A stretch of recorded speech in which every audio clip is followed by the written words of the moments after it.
Well, we're back at South by Southwest, and we have Nick from Dark Waves. How are you? I'm good, man. How are you? I'm doing great. Take that. Cool. Thanks. Now, you telling me you're based in the Los Feliz area of Los Angeles. For those that don't know, home of the Greek Theater, the Hollywood sign, the observatory where James Dean, and the big movie scenes are made. Tell us what's special about that area. It's really just a beautiful old part of LA. There's just like these lovely like old huge LA homes and Lloyd Wright home. yeah, actually, and there's also this Los Feliz murder mansion. I don't know if you heard of this. I went there about a week ago, and it's this crazy story about I think in the 50s this doctor like murdered his wife, and like there's this whole crazy story behind this like horrific scene that happened in this house. And the house was sold and nothing was touched, so you can go by there and look in, and it's like everything is exactly how it was in 1950 or whatever. It's really creepy.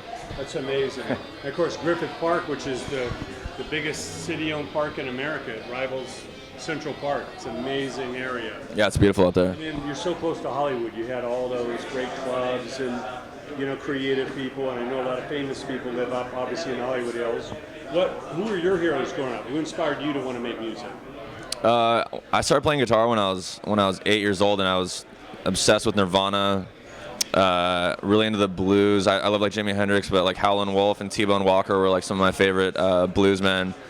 And then I got into more like punk rock stuff when I was about 13, 14. So I love bands like I don't know, like Suicidal Tendencies and RKL, Rich Kids on LSD. It's just like old punk stuff.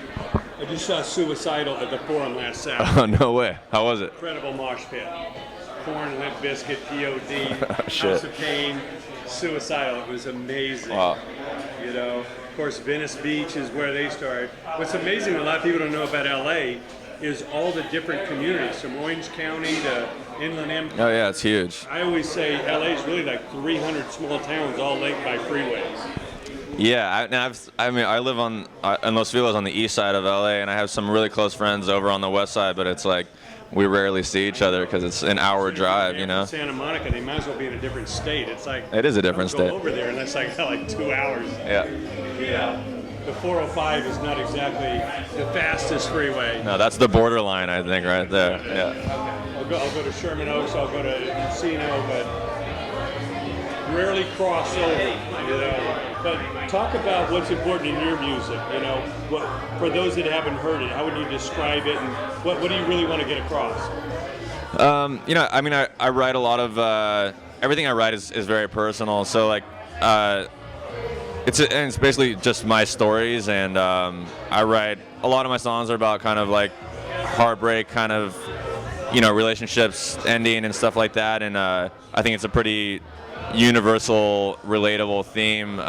So I hope that people connect with my stories and kind of take them as their own, and I don't know, I just try to be honest in my music and in my performances, and I don't know, I'm not really interested in like inauthentic art and music, so I just try to be myself and write truthfully and do my thing. Yeah, I know you're just coming off a national tour.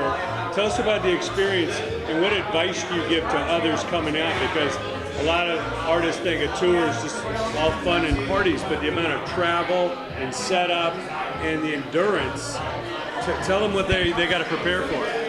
Yeah, I mean, touring is weird. It's basically like 23 hours in a day of like traveling and waiting around for like that one like hour or like half an hour of work, and it's somehow